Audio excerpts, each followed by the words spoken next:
নমস্কার সবাইকে, শানু জুয়েল কালেকশন ব্লগের নেক্সট ভিডিওতে প্রত্যেককে ওয়েলকাম। আজকে অনেক দিন পর একটা টিউটোরিয়াল ভিডিও নিয়ে এসেছি। যারা রেজিন জুয়েলারি বানাতে চাও বাড়িতে বসেই, তাদের জন্য থাকছে কিন্তু এই টিউটোরিয়াল ভিডিওটা। মন দিয়ে দেখবে প্রথম থেকে শেষ পর্যন্ত। তো এই অর্ডারটা ছিল আমারই একজন পুরনো কাস্টমারের, রেজিনের ছোট্ট একটা ফিঙ্গার রিংস, যেটা কিনা ইউভি রেজিনে তৈরি হবে। মোবাইল কেস বা পার্সের মধ্যে কিন্তু এই ধরনের স্পঞ্জ আমরা হামেশাই দেখে থাকি।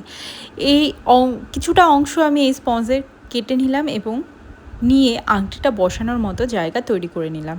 এটা সম্পূর্ণ আমার একটা নিজস্ব আইডিয়া, এইভাবে আমি স্টুডেন্টদেরকেও শেখাই। আর এটা হচ্ছে একটা রেজিনের জন্য সেলোটেপ। এই টেপগুলো কিন্তু স্পেশালি রেজিনের ক্ষেত্রে ইউজ করা হয়, আর এই টেপগুলোর দামও অনেক। রেজিন স্টোরে এগুলো কিনতে পাওয়া যায়। তো যেহেতু এটা একটা ওপেন বেজেল রিংয়ের, তো সেই কারণে আমাকে এই বেজেল টেপটা কিন্তু ব্যবহার করতে হবে।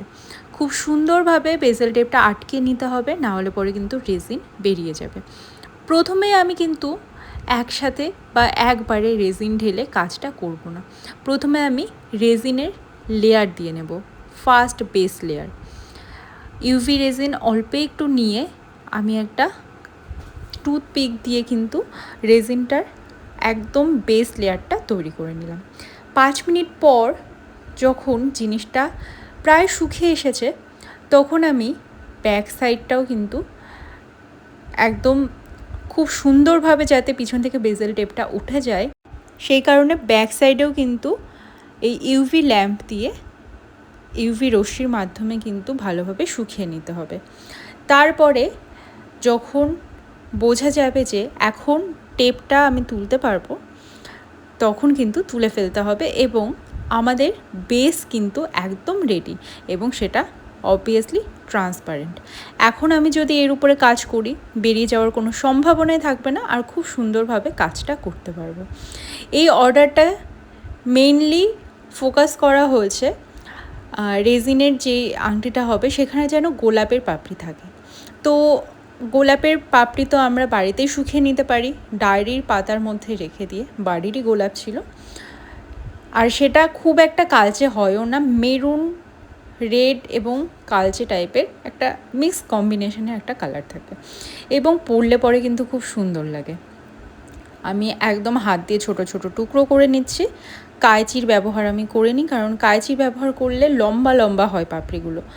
আর যেহেতু এটা বড় গোলাপ ছিল, তাই অল্প একটু অংশ আমি হাতে ছিঁড়ে নিয়ে তারপরে সেটাকে কুচি কুচি করে ছিঁড়ে এবার আমি কাজটা শুরু করব। কিছুটা ইউভি রেজিন দিয়ে নিলাম, এবং বেশি ইউভি রেজিন দিলে পরে কিন্তু ওভারফ্লো হয়ে যাবে। এরপরে ধীরে ধীরে ওই পাপড়িগুলো ভালোভাবে সেট করতে হবে, এবং শুধু গোলাপের পাপড়ি নয়, এর মধ্যে আমি একটু গোল্ডেন কালারের ফ্লেক্সও মিশিয়েছি। এটা যদি সিলভার কালারের আংটি হতো তাহলে সিলভার ফ্লেক্স মেশাতে হতো, যদি রোজ গোল্ড হতো রোজ গোল্ড ফ্লেক্স মেশালে পরে কিন্তু ভালো হয়। এবার ফ্লেক্স তোমরা দিতেও পারো, নাও দিতে পারো, অনলি গোলাপের পাপড়ি দিয়েও কিন্তু করতে পারো। জিনিসটা যখন তৈরি হয়েছে না, অসাধারণ, অপূর্ব, এবং আমার কাছে কিন্তু অন্যান্য জায়গার তুলনায় প্রাইসও কম পাবে। আর এগুলো আমি রেগুলার তৈরি করছি না, মেনলি অ্যান্টি টার্নিশের দিকে বেশি নজর দিচ্ছি, যে কারণে হ্যান্ডমেড জুয়েলারিটা যখন কাস্টমার অর্ডার করছে আমি তখনই আলাদাভাবে এনে বানিয়ে দিচ্ছি। তাই যার যেটা প্রয়োজন আলোচনা করে কিন্তু অর্ডার প্লেস করতে পারবে। হাতে 3 সপ্তাহ বা 1 মাস মতো সময় নিয়ে কিন্তু অর্ডারটা প্লেস করতে হবে, কারণ আমি প্রথমে অর্ডার দেব হোলসেলারের কাছ থেকে, সে আমাকে পাঠাবে, আমার কাছে পৌঁছাবে, তারপরে আমি বানিয়ে সেটাকে দিতে পারবো। এবং হ্যান্ডমেড জুয়েলারি কাজে কিন্তু সময় লাগে। ব্যাস তৈরি আমাদের অ্যাডজাস্টেবল রেজিনের ফিঙ্গার রিং। আর কাস্টমারের পছন্দ হয়েছে ভীষণ। তোমরা যদি চাও অবশ্যই কিন্তু অর্ডার করতে পারো। নেকলেস হোক, রেজিনের ফটো ফ্রেম হোক, ইয়াররিংস হোক, ব্রেসলেট হোক, সব কিছু তোমরা একই জায়গায় পেয়ে যাবে।